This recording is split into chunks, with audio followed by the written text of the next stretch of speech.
স্পষ্ট ভাষায় বলেছেন ইন্নাহু লাকুরআনুন কারীম। চিল্লায় পড়েন আল্লাহু আকবার। আল্লাহ রাব্বুল আলামিন বলেন নিশ্চয় আমি বিশ্বের মহাবিশ্বের প্রতিপালক, আমি আল্লাহ রাব্বুল আলামিনের কাছে এটা একটা সম্মানিত কিতাব, আমি আল্লাহ এটারে সম্মান দিয়ে পাঠিয়েছি। এত সম্মান আর এত মর্যাদা এই কোরআনে কারীমের ভিতরে আল্লাহ দেওয়া হয়েছে। ইংরেজি বই যদি বান্দার হাত থেকে পড়ে যায় ও কখনো সুমা দেয় না, বাংলা বই পড়ে গেলে সুমা দেয় না। কিন্তু আল্লাহর কসম করে বলি কোরআনে কারীম নয়, কোরআনে কারীম রাখার জন্য ছোট্ট একটা রিহাল, এই রিহালটা সিমন কাঠের হইতে পারে, এই রিহালটা একটা কম দামের কাঠে হইতে পারে, কিন্তু রিহালটা হাত থেকে যদি বান্দার একবার পড়ে যায় কোরআনের কাছে থাকার কারণে ইন্নাহু লাকুরআনুন কারীম, আমি এত সম্মান দান করেছি কোরআনের, এই রিহাল পর্যন্ত বান্দা বুকে লাগায় মুখে চুমা দেয়। কথা কয় না ঠিক কিনা বলেন? আমার ভাইরা এখানে শেষ নয়, আল্লাহ রাব্বুল আলামিন এই কোরআনে কারীমের কি সম্মান দিয়েছেন আমার বন্ধুগণ, এত সম্মান আর এত মর্যাদা দিয়েছেন।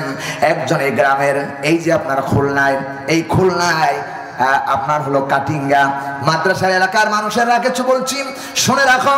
এই গ্রামের একজন ছাত্র, এই গ্রামের একজন ছাত্র বিসিএস করেছেন, আর একজন ছাত্র মনে করেন দাখিল পরীক্ষা দিয়েছে অথবা এসএসসি পরীক্ষা দিয়ে গোল্ডেন পেয়েছেন অথবা বোর্ড স্ট্যান্ড করেছে। এই ছেলেটা যখন রাস্তা দিয়ে হাঁটতে থাকেন আমার বন্ধুগণ গ্রামের মানুষরা বলবে আব্দুর রহমানের ছেলে আব্দুল করিম বোর্ড স্ট্যান্ড করেছে, খুব মেধাবী ছাত্র, খুব ভালো ছাত্র, এতটুকু পরিমাণ শেষ। কিন্তু আল্লাহর নবী বলেছেন কোন মানুষ যদি কোরআনে কারীমের ছোট্ট একটা ছাত্র কেবলমাত্র 4 থেকে 5 বছর বয়স, এই ছেলেটি আরবি জানে না, ইংরেজি জানে না, ফার্সি জানে না, কেবলমাত্র কোরআনের মাদ্রাসায় মক্তবে ভর্তি হয়েছে, শুনছে, কেবলমাত্র তৈরি হচ্ছেন তার মুখ দিয়ে আলিফ বা তা তা, আলিফ বা তা তা। আল্লাহর নবী বলেন কোরআন জানে না, এবার ইংরেজি জানে না, বাংলা জানে না, ইন্নাহু লাকুরআনুন কারীম। আল্লাহ বলেন আমি সম্মান কি দিয়েছি, এই বান্দাটা ছোট্ট বান্দা কেবলমাত্র আলিফ বা তা সা শিক্ষা গ্রহণ করতেছেন, এখনো মুখস্থ হয় নাই।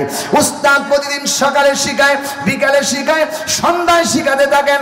আমার বন্ধুগণ এই ছেলেটা যখন রাস্তা দিয়ে যখন হাঁটতে থাকে, মাদ্রাসার বারান্দা দিয়ে হাঁটতে থাকে, এলাকার জাগির মহলের বাড়ি থেকে যখন যায়, লজিন যার বাড়িতে থাকে তার বাড়িতে যখন আসা যাওয়া করে, আল্লাহ নবী বলেছেন কোরআনের ছাত্র হওয়ার কারণে আল্লাহ তার সম্মানে নূরের ফেরেশতারা, আল্লাহর ফেরেশতারা নূরের পরগুলো তাদের পায়ের নিচে বিছায়া দেন। আল্লাহু আকবার। এত মর্যাদা, এত সম্মান কোরআনে কারীমকে দেওয়া হয়েছে। কোন ইংরেজি কিতাব নাম, বাংলা কিতাব নাম, ফার্সি কিতাব নাম, এটা কোরআনে কারীম। সুবহানাল্লাহ বলবেন না? এত মর্যাদা দেওয়া হয়েছে। ছাত্রের পায়ের নিচে আল্লাহর নবী বলেছেন ফেরেশতারা তাদের পরগুলো বিছায়া দিতে থাকেন। এত বড় মর্যাদার, এত বড় সম্মান আল্লাহ রাব্বুল আলামিন এই কোরআনে কারীমকে দেওয়া হয়েছে। শুধু তাই নয়, আল্লাহর নবী বলেছেন আমার ভাইরা এখানে কোরআনে কারীমের মাহফিল গতকাল হয়েছে, আজকে হতেছেন। আল্লাহর নবী বলেছেন যখন থেকে কোরআনে কারীমের মাহফিল শুরু হয়ে গেছে ওই দিন থেকে এই এলাকাবাসী কোরআনের মর্যাদার কারণে যতগুলো কবর আছে সব কবরের আযাবগুলো আল্লাহ 40 দিনের জন্য বন্ধ করে দিয়েছেন। 40 দিন আর কোনো কবরে আযাব হবে না।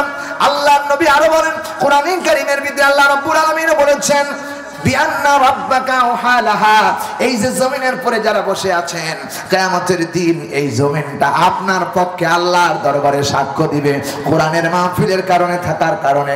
আমার ভাইরা শুধু তাই নয়, এখানে যারা বসে আছেন এই জমিনটা 40 দিন পর্যন্ত আমার আপনার ব্যাপারে আল্লাহ রাব্বুল আলামিনের কাছে বলতে থাকবে হায় আল্লাহ, যারা এই কোরআনের মাহফিলে এসেছিল তাদের জীবনের গুনাহ খাতা তুমি আল্লাহ মাফ করে দাও।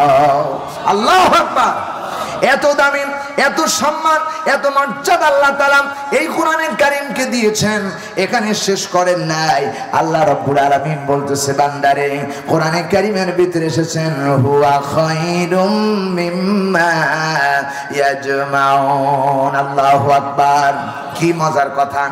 আল্লাহ পাক বলেন বান্দা শুনে রাখো, আল্লাহর নবী বিশ্ব নবী জনাবে মুহাম্মদ রাসূলুল্লাহ মসজিদে নববীর বারান্দায় কেবলমাত্র ঘরের ভিতরে প্রবেশ করবেন, এমন সময়